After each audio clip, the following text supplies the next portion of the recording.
వెళ్దాం. కరీంనగర్లో జరిగినటువంటి ఇన్సిడెంట్కి సంబంధించి మా ప్రతినిధి శ్రీకాంత్ అందుబాటులో ఉన్నారు. ఇది కొండగట్టు అంజన్న స్వామి దేవాలయంలో జరిగినటువంటి చోరీకి సంబంధించి పోలీసులు కూడా ఏదో సేధించినట్టుగా తెలుస్తుంది. దీనికి సంబంధించిన పూర్తి డీటెయిల్స్ అందించేందుకు మా ప్రతినిధి శ్రీకాంత్ అందుబాటులో ఉన్నారు. Srikanth, good evening Pranay. ఈ నెల 24వ తేదీ శుక్రవారం రోజు కొండగట్టు ఆలయ చరిత్రలోనే మొదటిసారిగా చోరీ జరిగింది అని చెప్పుకోవచ్చు. అయితే ఈ చోరీలో పలు హాస్యాస్పద సంఘటనలు కూడా చోటు చేసుకుంది. చోరీ జరిగిన అనంతరము డాగ్ స్క్వాడ్ వివిధ ప్రత్యేక బృందాలతో విచారణ చేపట్టిన పోలీసులు మొదటగా డాగ్ స్క్వాడ్ భైరవ ఆలయ సమీపంలో లిక్కర్ కి సంబంధించి బాటిళ్ల దగ్గరికి వెళ్ళి ఆగిపోయింది. దాని అనంతరం ఆ లిక్కర్ బాటిళ్లను సేకరించి దాని మీద ఉన్న లోగోలను తీసుకుని పోలీసులు దర్యాప్తు ముమ్మరం చేశారు. కొండగట్టులోని వైన్ షాపుల్లో ఆరా తీయగా వైన్ షాపు యజమాని తమ షాప్ లోనివి అని గుర్తించి ఆ వైన్ షాప్ లో తనకు తీసుకున్నట్టు గుర్తించి చెప్పడం జరిగింది. సీసీ ఫుటేజ్ లో రిలీజ్ చేసిన ఫోటోస్ ఆధారంగా తమ షాప్ లోనే ఖరీదు చేసినట్టు వారు కూడా గుర్తించడం జరిగింది.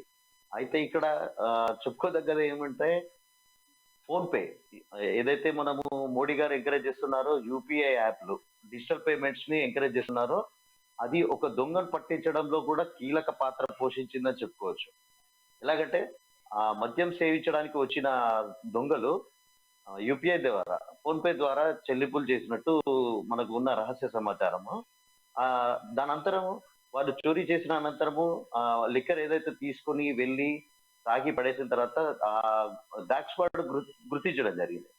దాని అనంతరం ఆ ఫోన్ పే నెంబర్ ద్వారా బ్యాంక్ అకౌంట్ డీటెయిల్స్ కానీ వాళ్ళ సెల్ ఫోన్ వివరాలు కానీ ఇవన్నీ గ్రహించిన పోలీసులు దర్యాప్తు సెల్ ఫోన్ సిగ్నల్స్ ఆధారంగా కర్ణాటకలో బీదర్ లో ఉన్నట్టుగా గుర్తించారు.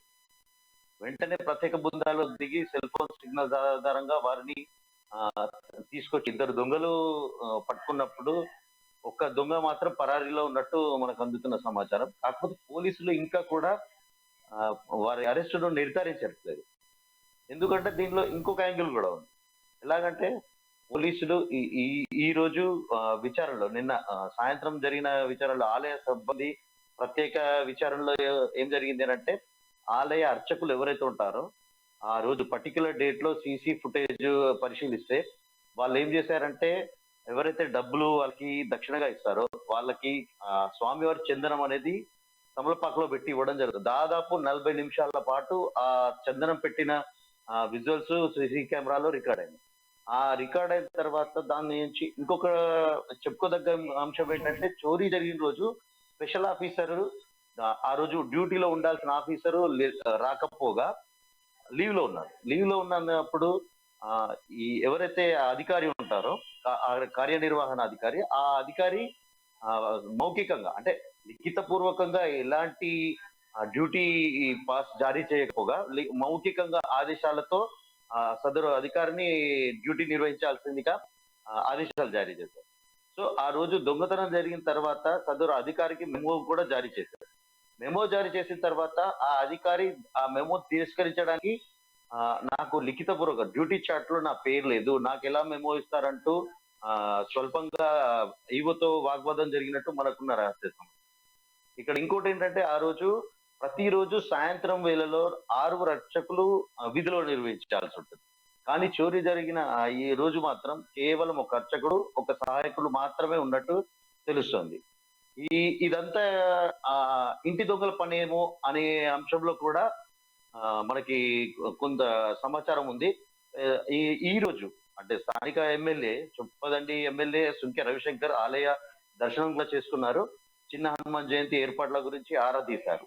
ఈ ఆరా తీసే విషయంలో కూడా ఇంటి దొంగలను చేయాలి అని చెప్పేసి సంకేతాలు అంటే మనకి కొంచెం అనుమానంగా ఇప్పుడు చొప్పదండి ఎమ్మెల్యే మాటల్లో కూడా ఇంటి దొంగల పని అనే విధంగా అర్థం చేసుకోవచ్చు ప్రణయ్.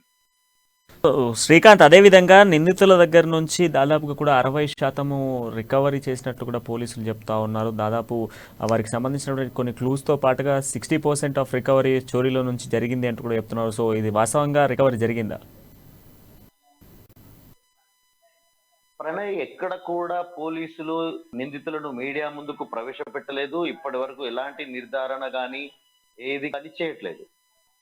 ఇదే పలు అనుమానాలకు తావిస్తుంది. ఇంటి దొంగల పని అయి ఉండడం వల్లే నిందితులను వెనకేసుకొచ్చే ప్రయత్నం జరుగుతుందా అనే అనుమానాలు కూడా రేకెత్తుతున్నాయి ప్రణయ్. ఇంటి దొంగల ప్రమేయం ఉందా? ఆలయ ఈవో నిర్లిప్తత స్పష్టంగా కనిపిస్తుంది ప్రణయ్ దీంట్లో. ఆ రోజు డ్యూటీలు మారడము. ఇంకొకటి గుర్తించదగ్గ అంశం ఏంటంటే, చోరీకి వచ్చిన దొంగలు కేవలం బయట ఉన్న ఆ వెండి ఆభరణాలు, చిన్న వెండి ఆభరణాలు మాత్రమే దొంగిలించారు. దానికి ముందు శివరాత్రి జాతర సందర్భంగా దాదాపు హుండీలో ₹1,00,00,000 వరకు కూడా సొత్తు ఉన్నట్టు మనకు అందుతున్న సమాచారం. ఎక్కడ కూడా హుండీ తెరిచే ప్రయత్నం చేయలేదు, స్వామివారి విగ్రహాన్ని తాకలేదు, ఇంకా స్వామివారి పాదుకలు లాంటి, అంటే ఏదైతే గర్భగుడిలో కేవలం రైట్, థ్యాంక్ యూ. అంటే